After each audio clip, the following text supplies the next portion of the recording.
et garante de la protection des institutions, avons décidé de défendre la paix en mettant fin au régime en place. Hello, my great and wonderful people. How on a day today? I hope love na day well. Today, it don't happen again. I bet no verse. Anytime when they see us, they begin to laugh like this. No say, there is fire on the mountain. This one when they say we did now, it don't pass fire on the mountain. Now, the video when you say you see for the introduction, I know say a lot of you are not going to understand the meaning of the video. Although, would they leave you shortly to listen to the video. Those who are not be soldiers of Niger or Burkina Faso or Mali when it be say they take over power. No. Those who are not soldiers of Gabon. As we dey talk now, another coup don't take place few hours ago for Gabon. Soldiers don't take over Gabon as another military regime. You know, a few days ago, this Gabon president, or maybe the Gabon people, they conduct election.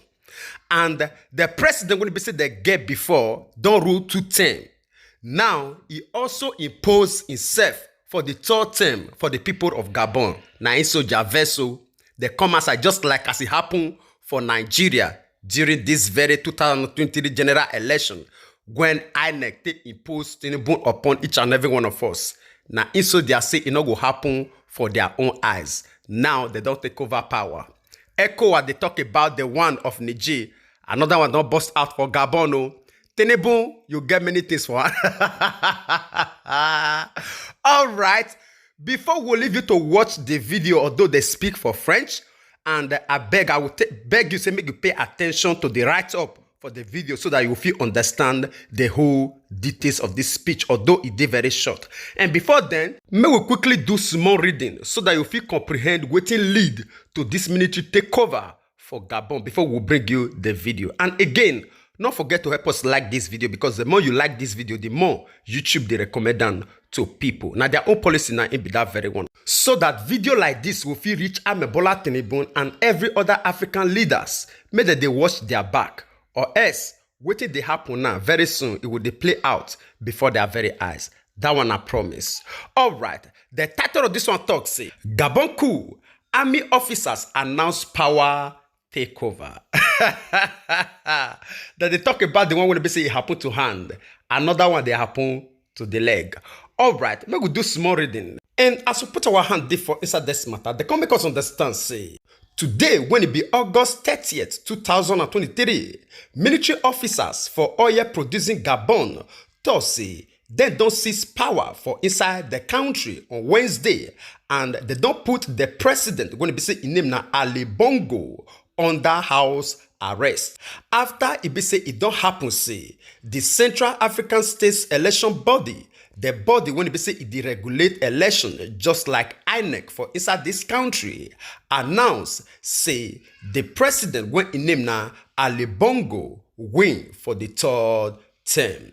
And still on top of the matter, they come make us understand, say, for overnight television announcement, dozens of senior officers for Gabon declared the election results, say the cancel run.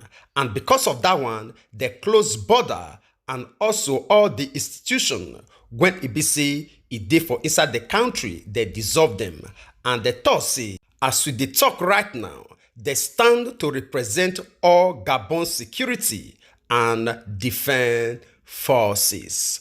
All right, my great and wonderful people. Now the situation when it be say it did for Gabon, as we talk right now, now it be that very one. As we talked earlier, we'll quickly leave you, make you watch this short video when it be say these soldiers they announce their own military takeover for Gabon. I believe say a lot of us not go understand. I bet look the right up when it be say it did for this video. It will give you much light concerning what they talk about. We'll come back for more. Et garante de la protection des institutions, avons décidé de défendre la paix en mettant fin au régime en place. À cet effet, les élections générales du 26 août 2023 ainsi que les résultats tronqués sont annulés. Les frontières sont fermées jusqu'à nouvel ordre. Toutes les institutions de la République. All right, my great and wonderful people. I believe say una don't see the men on board. African leaders, they never see anything. No. They never see anything. ECOWAS, they never see anything. May they just did there, they play. May they wear agbada, they gabo up and down. No problem. With the tell Gabon Tinibu, make you watch it back. Oh. Make you watch it back. We know say they don't strategically position the people when they say they will be loyal to them. But not be every loyalist really they loyal. They feel they loyal because of say they look their face. When they turn their back, waiting by their own conversation, and you will ask yourself, all right. Now, so talking concerning that very matter, we'll leave you to share your own opinion with us on the comment section. We urge Gabon Tinibu and the ECOWAS blocs made they turn their face to Gabon now. I believe that the battle about the one of Niger ever since, they get a lot of palm kernel for their own mouths now to chew. All right. Now, after that very one, we get this other video when we say we'll quickly make you watch. And this video when we say it concern the deadline ultimatum when it be say the coup plotter for Niger give to the France embassy and every of their co-members to vacate the land of Niger. The quick notice when they give them, it don't expire. And also hear the message when it be say these very people sent across to France and how it be say it enter international media. All right, to Niger now, where a deadline set by the coup government for the French ambassador to leave the country has expired. That's a massive rally took place in the capital, Niamey, where top military officials even addressed the nation. On behalf of the head of state, General Chiani, we are here to address you and say that you must remain mobilized. The battle has only just begun. Victory belongs to the people, and it's the Nigerians who will decide this country's future. The protesting locals are waving flags of Niger, Burkina Faso, even North Korea, and condemn the former colonial power of France and obviously the historical grip it's had on that country.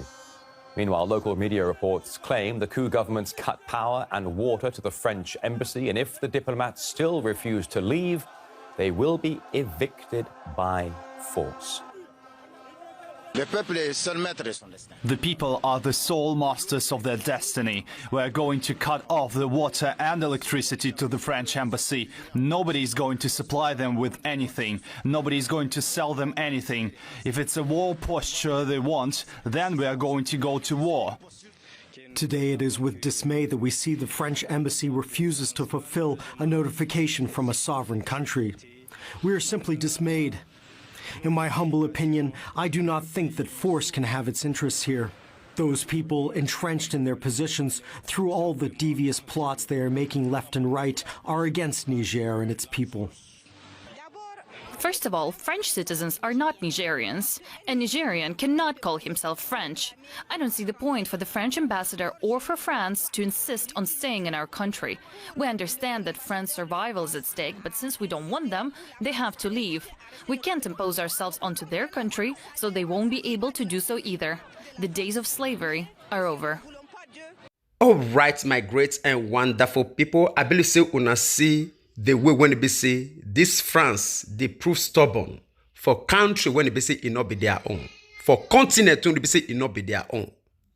I be now because of say they believe say in terms of military power they get and pass Africa, or in terms of finance or whatsoever weapon they get and pass Africa. Now the reason why I be say that they do all these things now the simple answer now be that very one. If not, I not fit imagine and say France now would they tell Africans make they leave their country, and Africa will say they not will leave, say they get right to the country. I not see where it will for happen or anywhere in West Africa. I don't know. Yeah, I not see where it will for happen. I believe a lot of us not will understand why it be say they talk like that. Now I want to showcase to you another video where it be say even the president of France, Macron, for send a message across concerning this situation. Here waiting in talk concerning this situation. You know they beg now by fire by force say France must remain for Niger. Here I'll come back. French President Emmanuel Macron says his country will support the West African regional bloc ECOWAS if it decides on a military intervention in Niger. Our policy is clear. We do not recognize the coup government of Niger. We support the ousted president who refuses to resign, and we support him. We support diplomatic dialogue by ECOWAS, and if it decides on military intervention, we support that as well. All of this in a partnership-like approach. I believe you don't hear her now. If not truly, say na country or people when they say you care for, you will talk say you support military intervention to kill the people? No, because you know, by military intervention, they will destabilize these people for you to continue to dey exploit them. Now, the reason why they say, if they come outside physically to say, he will support the ECOWAS bloc to make sure say they do anything by thing to destabilize these people for them to continue to have your own grip and ground for this place. I believe say it dey very clear. It dey very clear. It not they beg. It they find every other ways to make sure say they destabilize these people in as much as they against their own evil agenda and manipulation of the people of Niger. I believe say when I see the self-centered ambition and self-centered selfish goal when it be say these people get against Africans. I believe say when I see them. All right, my great and wonderful people. Now, so talking concerning this matter, I wish our African leaders get sense. I believe they're supposed to see the clear picture for all these things. But money bribe don't blind their own eyes. Yes, corruption don't blind their own eyes. Instead for them to care for their own people, they will go back, go receive dollars, come back to the talk nonsense concerning African soil. The land, when it be say it bets them, feed them, raise them, when it be say that they work against, will judge them one after the other. All right, share your own opinion with us on the comment section. Even as we draw the line of this very broadcast here, we'll see you again when we see you. Remember, we love you all. Bye-bye.